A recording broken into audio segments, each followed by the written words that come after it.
Hello students, this is part 3 of the chapter Trigonometric Functions of class 11th Mathematics.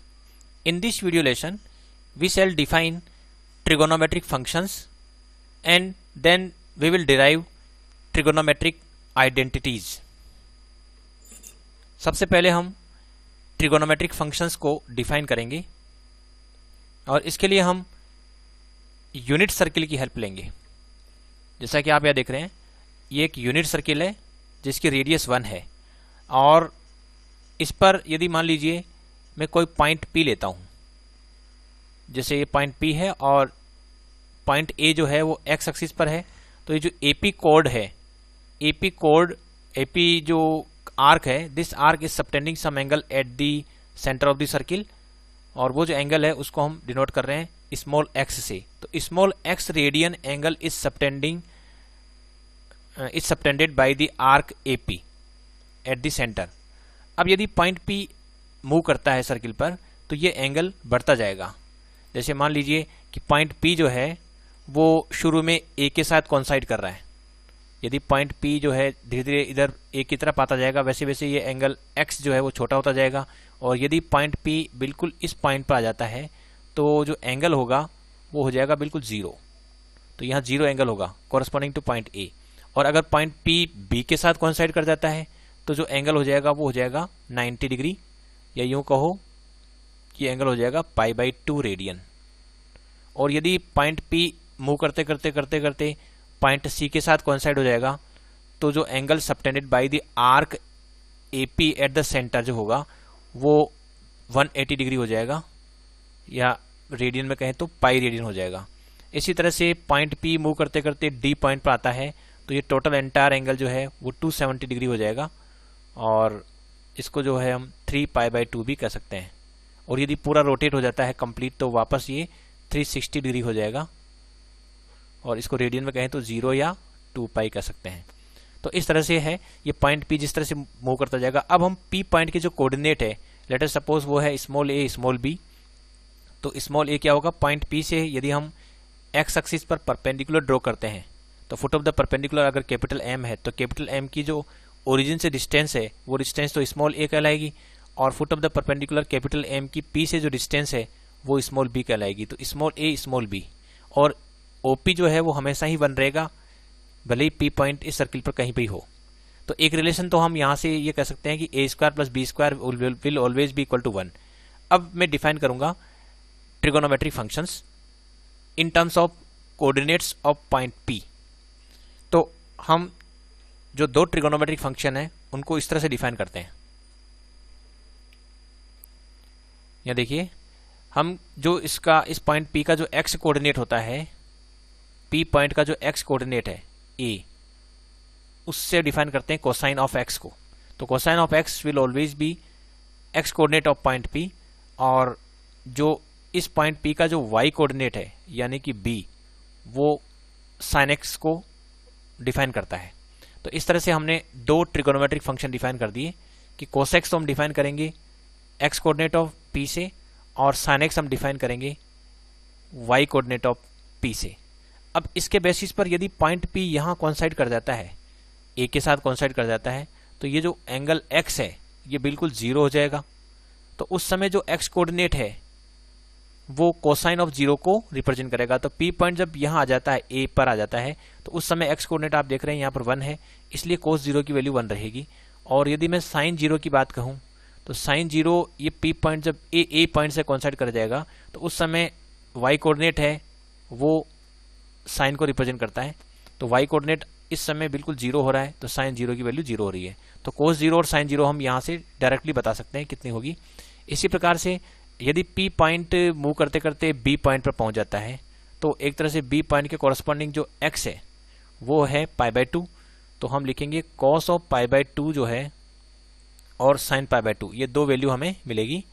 तो cos π/2 तो जो है वो x कोऑर्डिनेट मिलेगा, तो x कोऑर्डिनेट तो यहाँ बिल्कुल जीरो हो रहा है और y कोऑर्डिनेट यहाँ देख रहे हैं 1 हो रहा है, तो sin π/2 की वैल्यू हो गई 1 और cos π/2 की वैल्यू हो गई 0।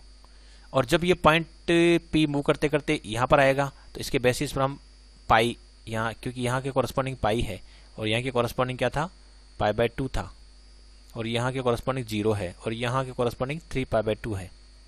तो अब यहाँ हम लिख सकते हैं, अगर मैं लिखूँ कोस पाई कितना, तो कोस पाई होगा एक्स कोऑर्डिनेट, और एक्स कोऑर्डिनेट जब पी पॉइंट यहाँ पर आ गया उस समय एक्स कोऑर्डिनेट है -1, तो ये हो गया कोस पाई की वैल्यू -1। और साइन पाई जब पी पॉइंट सी पर होता है उस समय वाई कोऑर्डिनेट जो है वो साइन पाई हो जाएगा, साइन पाई 0 हो गया। इसी तरह से हम कोस पाई ये 3π/2 भी लिख सकते हैं। कोस 3π/2 कितना होगा, तो यहाँ से कोस 3π/2 जो है ये इस समय जो एक्स कोऑर्डिनेट है वो 0 है, और साइन 3π/2 वाई कोऑर्डिनेट, तो वाई कोऑर्डिनेट हो गया यहाँ पर -1, तो साइन 3π/2 की वैल्यू -1 हो गई। इसी प्रकार से यदि मैं लिखूँ कोस 2π कितना, तो कोस 2π वापस इसी पॉइंट पर आ गए हम, क्योंकि 360 डिग्री होता है। तो कोस 2π की वैल्यू यहाँ का जो एक्स कोऑर्डिनेट है वो है 1, और इसी तरह से साइन 2π, तो sine 2π will also be equal to Y coordinate when point P coincides with A, तो यहाँ वाई कोऑर्डिनेट 0 है। तो इसका मतलब हुआ कि किसी भी एंगल पर यदि हमें कोसाइन और साइन की वैल्यू चाहिए तो पहले देखना पड़ेगा कि उस एंगल के कॉरस्पॉन्डिंग पॉइंट पी कहाँ पर है। जैसे मान लीजिए मुझे कोस π/2 या साइन π/2 पता लगाना है, तो पहले देखना पड़ेगा पी पॉइंट को ऐसी जगह पहुँचाएं ताकि एंगल जो आर्क ए पी के थ्रू एंगल जो सबटेंड हो रहा है सेंटर पर वो π/2 हो जाए।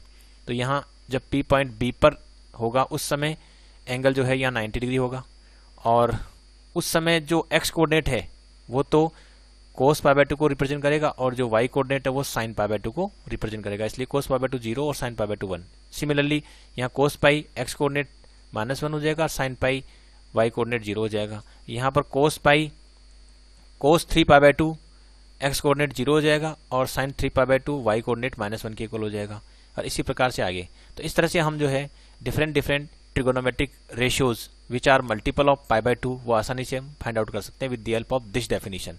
और ये डेफिनेशन जो है हमें बाकी दूसरे जो ट्रिगोनोमेट्रिक रेशियोज है जो 30 डिग्री 60 डिग्री 45 डिग्री इनके कॉरस्पॉन्डिंग होते हैं उनकी वैल्यूज फाइंड आउट करने में भी हेल्प करेगी, और वो हम आसानी से फाइंड आउट कर सकते हैं ज्योमेट्रिकली, और वो रिजल्ट वही आता है जो आपने 10th क्लास में सीखा है। जैसे अगर मान लीजिए कोस 30 डिग्री की वैल्यू है तो कोस 30 डिग्री की वैल्यू आएगी √3/2, तो इस डेफिनेशन के अकॉर्डिंग भी आप सोल्व करेंगे तो कोस 30 डिग्री की वैल्यू √3/2 ही आएगी। तो जो पुरानी वैल्यूज आपने सीख रखी है 30 डिग्री 45 डिग्री 60 डिग्री इनके कॉरस्पॉन्डिंग, तो वो वैल्यूज़ भी जो है उतनी ही आएगी जो 10th में आपने पढ़ी है। तो ये डेफिनेशन है। इस डेफिनेशन का फ़ायदा ये है कि हम 90 डिग्री के अबव भी जो है कोसाइन और साइन की वैल्यू फाइंड आउट कर सकते हैं। अब इसमें जो दूसरे ट्रिगोनोमेट्रिक रेशियो है उनको या ट्रिगोनोमेट्रिक फंक्शन है उनको हम किस तरह से डिफाइन करेंगे, क्योंकि हमने साइन एक्स और कॉस एक्स को तो डिफाइन कर दिया। याद रखिए साइन एक्स हमेशा वाई कोऑर्डिनेट होगा और कॉस एक्स जो है वो एक्स कोऑर्डिनेट होगा पॉइंट पी का। तो यूनिट सर्किल की मदद से हमने इनको डिफाइन किया था। अब जो साइन एक्स और कॉस एक्स तो हो गया, इसके अलावा 4 ट्रिगोनोमेट्रिक फंक्शन और बच गए हैं, उनको हम किस तरह से डिफाइन करेंगे। हम इस तरह से डिफाइन करेंगे cosec x will be equal to 1/sin x, sec x will be equal to 1/cos x, यानी कि कोसेक एक्स तो होगा रेसिप्रोकल ऑफ साइन एक्स और सेक एक्स होगा रेसिप्रोकल ऑफ कॉस एक्स, और टेन एक्स होगा sine x और cos x का रेशियो, और कोट एक्स होगा कॉस एक्स और साइन एक्स का रेशियो। लेकिन उसके पहले एक चीज हम सीख लेते हैं। यहां पर उस यूनिट सर्किल को भी ले लेते हैं नेक्स्ट पेज पे। ये यूनिट सर्किल था और इसमें आप देख रहे हैं कि यहाँ पर जो भी यहाँ पॉइंट P जब यहाँ पर रहेगा तो उस समय एंगल रहेगा 0, और जब पॉइंट P पूरा राउंड करके वापस इसी जगह आ जाएगा तो उस समय एंगल हो जाएगा 2π, और जब P पॉइंट मूव करते करते दूसरा राउंड करने के बाद आएगा तो यहाँ हो जाएगा एंगल 4π, और अगर P पॉइंट मूव करते करते यहाँ पहुँचता है C पर तो वहाँ एंगल हो जाएगा π, और जब वो फिर एक राउंड पूरा करके वापस आएगा तो 2π देन 3π यहाँ होगा। या यूँ कह सकते हैं कि पहले 0 देन π, फिर यहाँ 2π, फिर वापस 3π, फिर यहाँ पर 4π और यहाँ पर वापस 5π।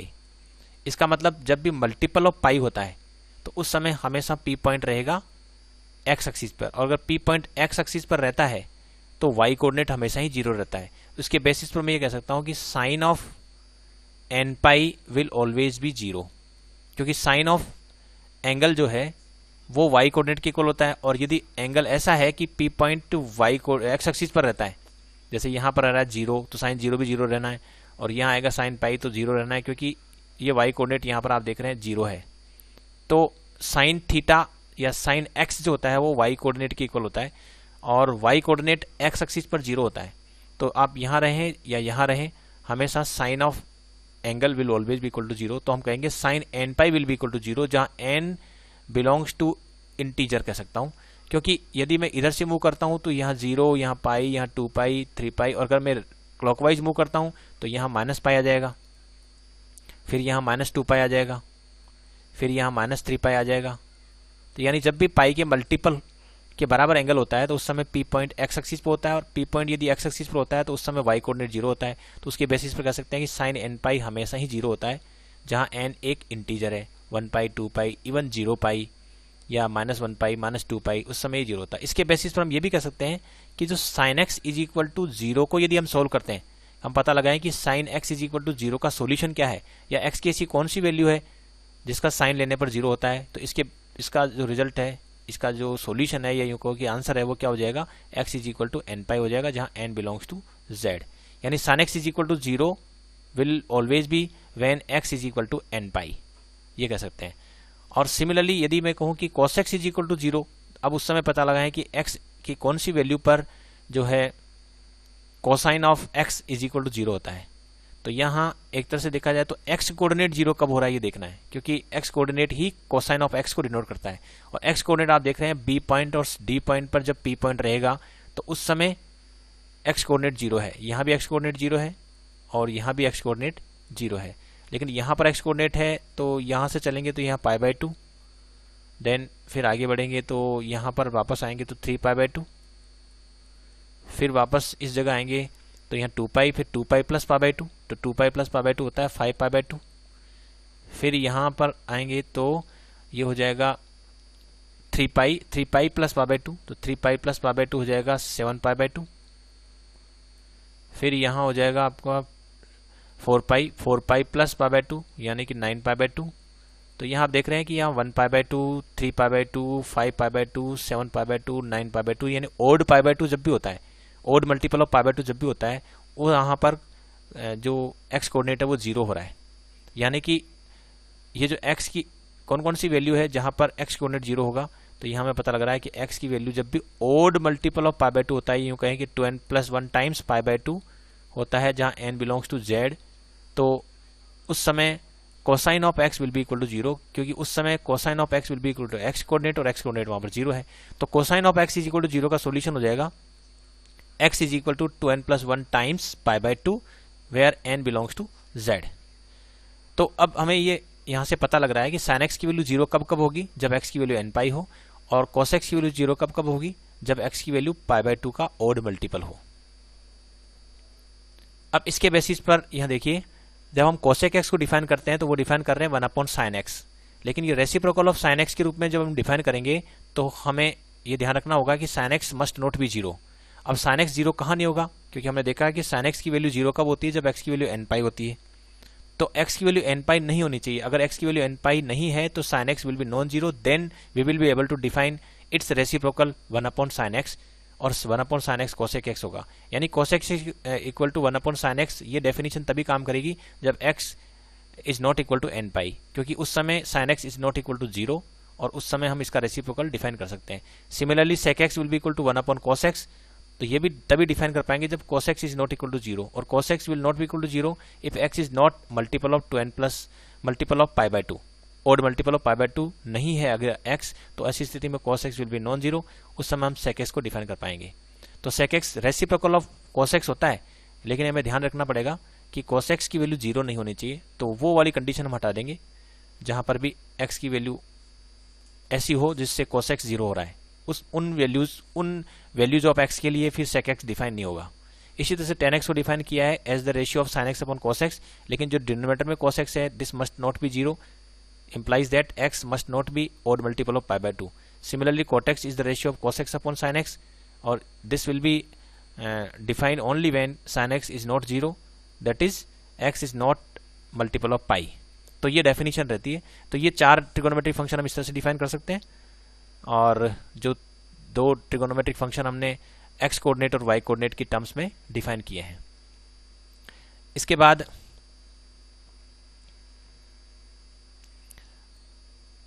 अब एक रिजल्ट और देखेंगे हम। इस यूनिट सर्किल को मैं उस पेज पर ले लेता हूँ, नेक्स्ट पेज पे। यहाँ ले लेते हैं और हमने डिफाइन किया था कि जो ए है वो एक्स कोऑर्डिनेट है और ये कोसाइन ऑफ एक्स को रिप्रेजेंट करता है, यानी पी पॉइंट ये एपी आर्क जो सेंटर पे एंगल सबटेंड कर रही है उस एंगल का कोसाइन लें तो वो पी पॉइंट के एक्स कोऑर्डिनेट के इक्वल है। इसी प्रकार जो बी है वो साइन एक्स के इक्वल है। ये हमने डिफाइन किया था स्टार्टिंग में। अब यहाँ पर यदि आप इस ट्राइंगल को देखें, ट्राइंगल ओ पी एम, इस ट्राइंगल को देखें तो ये एक राइट ट्राइंगल है और इसमें एंगल एम जो है वो 90 डिग्री है। तो इसमें हम पाइथागोरस थ्योरम अप्लाई कर सकते हैं। तो यदि हम इसमें पाइथागोरस थ्योरम अप्लाई करते हैं तो इसकी जो साइड्स है उनमें रिलेशनशिप हम लिख सकते हैं।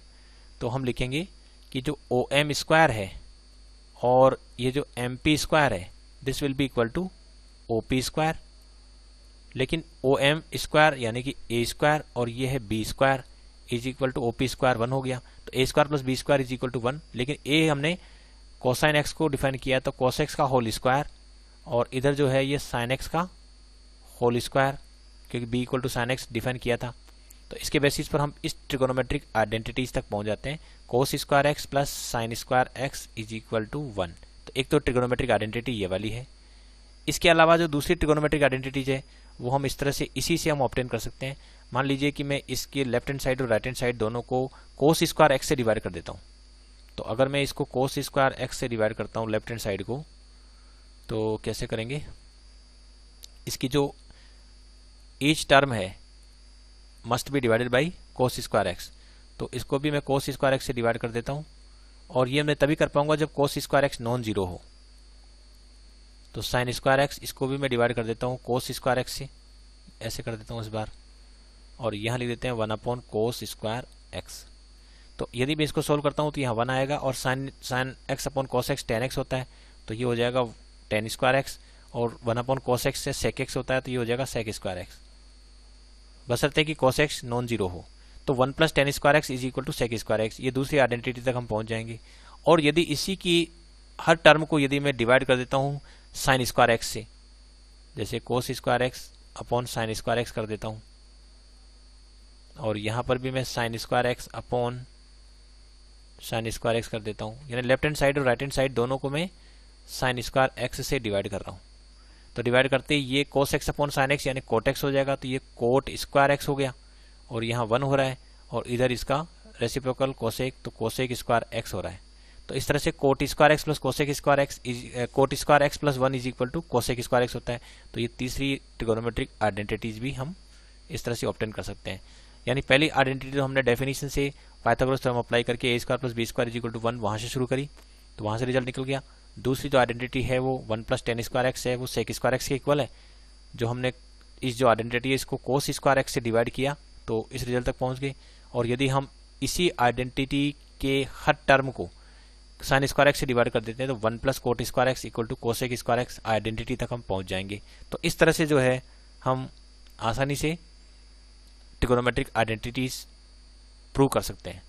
इन सभी ट्रिगोनोमेट्रिक आइडेंटिटीज को आपको लर्न रखना है। साथ ही ये जो डेफिनेशन है cosec x, sec x, tan x, cot x की, और ओरिजिनल डेफिनेशन ऑफ कोसेक्स और sin x, cos x x coordinate of point P, sin x y coordinate of point P, और sec x, tan x, cot x, cosec x are in terms of sin x and cos x. ये जो definition है वो आपको learn रखनी है, और ये कौन सी परिस्थितियों में ये डेफिनेशंस काम करेगी वो भी आपको ध्यान में रखना है। Thanks for watching this video.